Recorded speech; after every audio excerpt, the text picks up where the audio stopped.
Hello. Today is April 2nd. It is World Autism Awareness Day, so I just wanted to film a little video, kind of a little love note to my girl, and just share a few things about her, things that make autism beautiful. I know autism can also be challenging, but I'm going to focus on the good things right now. So, my girl is 8. She's almost 9 next month. Officially, now that we're in April, I can say next month she'll be 9, and it's crazy to think that because she was just my little baby swaddled on me. I love it, and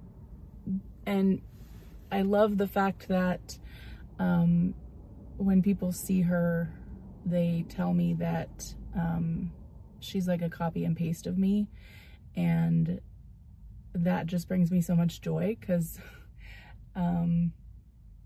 she's just incredible, and I didn't think I was gonna cry.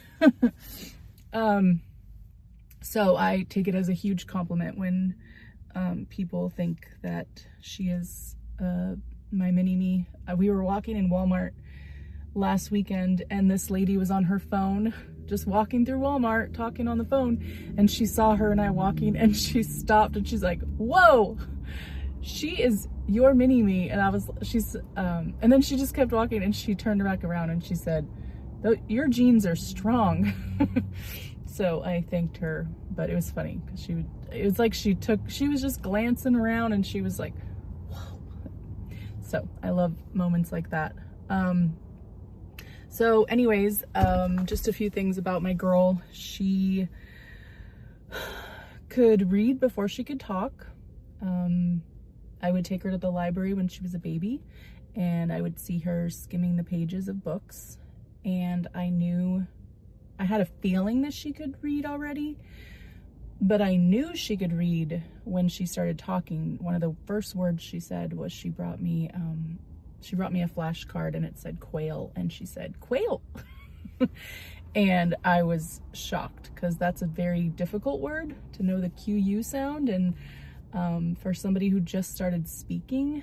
So I just thought any other kid would have said bird, but she said quail. So I knew at that point, it was like confirmed to me that she could read, in fact.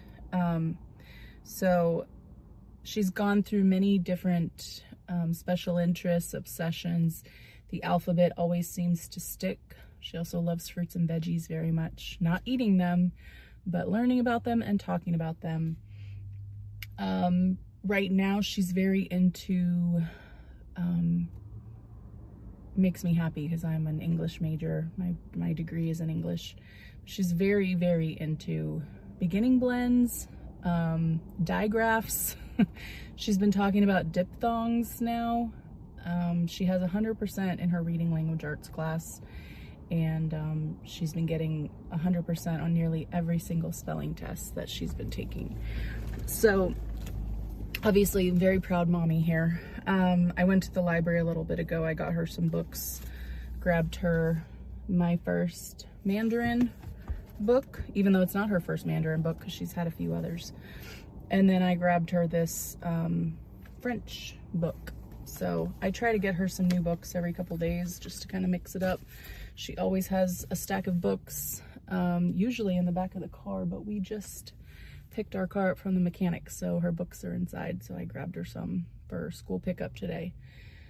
But she can speak several languages. She knows more Spanish than I do, and I grew up in a Spanish-speaking household.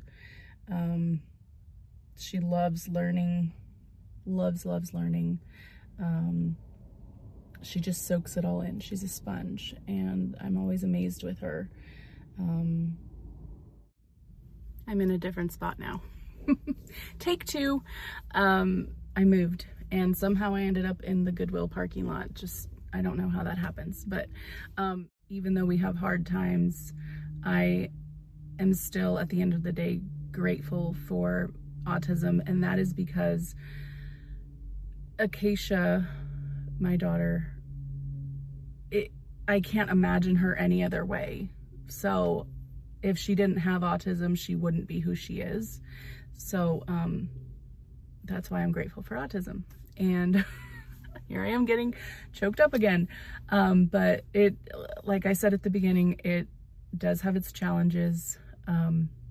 We have some very tough moments. We used to have tough days. Now we just have tough moments, which I'm grateful for as she's growing and learning and developing. She's come so far. I just know that she's going to do big things in life. I know that God has huge plans for her. I like to think about potentially what her future looks like, but she has so many talents that I can't even pinpoint what she could potentially do in the future. She's so smart. She's talked about being a teacher, and she's also been very interested in food. So she's talked about being a chef, and you know, she's very intelligent. So I thought, well, maybe she'll get into science, but now I'm seeing that she's a little more interested in English and reading and language arts than I thought a couple years ago. She's also very gifted musically. Ironically, she's in a no music era and we have to drive without music. She lets me play podcasts, but she does not let me play music right now. We're just in a no music era, Mom. But she is already coming up with jingles and like songs. Like she's already composing her own music and melodies. And a few nights ago she was singing in bed and it was this beautiful melody, and I knew that she wrote it because I was like, I've never heard this before. And I did a little voice memo recording of her. She sings in the bathtub all the time. So then I think, okay, maybe she could do something with music. But you know, ultimately that is up to God. He has that plan for her, and I'm just so grateful that I get to be in the sidelines and watch her and help her. But she's even at just 8 years old, she's already come so far. You know, I didn't know, sorry, someone's driving by with a loud car.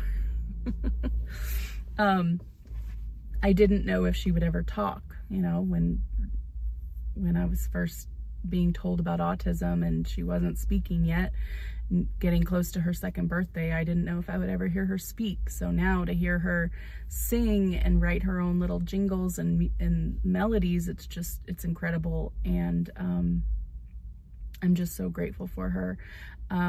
Another thing to add is in her ARD recently, her ARD meeting at school, one of her teachers, I think it was her OT at school, she said, Acacia has such, I want to say this right, she said something along the lines of like, Acacia has so many things going on in her mind that are way more interesting than anything we could ever offer. So because she is listening to you, she's always listening to you, even if I don't think she's listening, she is.